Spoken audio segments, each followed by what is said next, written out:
ಬಳ್ಳಾರಿಯಲ್ಲಿ ಬ್ಯಾನರ್ ಗಲಾಟೆ ಪ್ರಕರಣಕ್ಕೆ ಸಂಬಂಧಪಟ್ಟಂತೆ ತರದಂಡವಾಗಿದೆ. ಬಳ್ಳಾರಿ ಜಿಲ್ಲಾ ಎಸ್ಪಿ ಪವನ್ ನೆಜ್ಜೂರು ಸಸ್ಪೆಂಡ್ ಆಗಿರೋದಿಲ್ಲಿ ಸಸ್ಪೆಂಡ್ ಮಾಡಿ ರಾಜ್ಯ ಸರ್ಕಾರ ಆದೇಶ ಹೊರಡಿಸಿದೆ.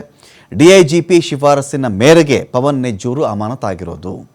ಪರಿಸ್ಥಿತಿ ಸರಿಯಾಗಿ ಕಂಟ್ರೋಲ್ ಮಾಡಲಿಲ್ಲ, ನಿರ್ವಹಿಸಲಿಲ್ಲ, ಹಿರಿಯ ಅಧಿಕಾರಿಗಳಿಗೆ ಸರಿಯಾಗಿ ಮಾಹಿತಿನೇ ಕೊಡಲಿಲ್ಲ. ಈ ಮಾಹಿತಿ ಕೊಡುವಲ್ಲಿಯೇ ವಿಫಲವಾಗಿದ್ದರು ಇವರು.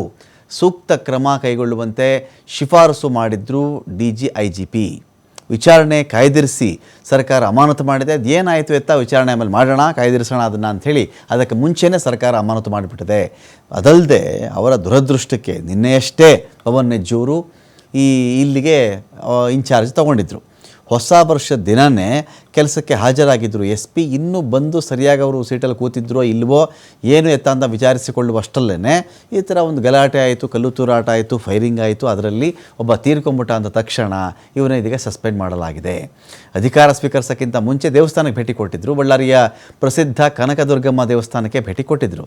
ಕನಕದುರ್ಗಮ್ಮ ದೇವಿಯ ದರ್ಶನ ಪಡ್ಕೊಂಡು ವಿಶೇಷ ಪೂಜೆ ಸಲ್ಲಿಕೆ ಮಾಡಿದರು. ಹೊಸ ವರ್ಷದಲ್ಲಿ ಕಾನೂನು ಸುವ್ಯವಸ್ಥೆ ಬಲಪಡಿಸಬೇಕು ಅಂತೇಳಿ ಸಂಕಲ್ಪ ಇತ್ತು. ಅಷ್ಟರಲ್ಲಾಗಲೇ ಇವರ ಸಸ್ಪೆಂಡ್ ಆಗಿ ಹೋಗಿದೆ. I have suspended SP of Ballari district. Sir, BJP is a pre-planned BJP allegation.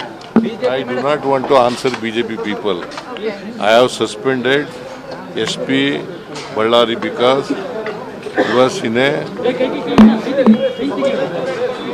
he was not present in this spot.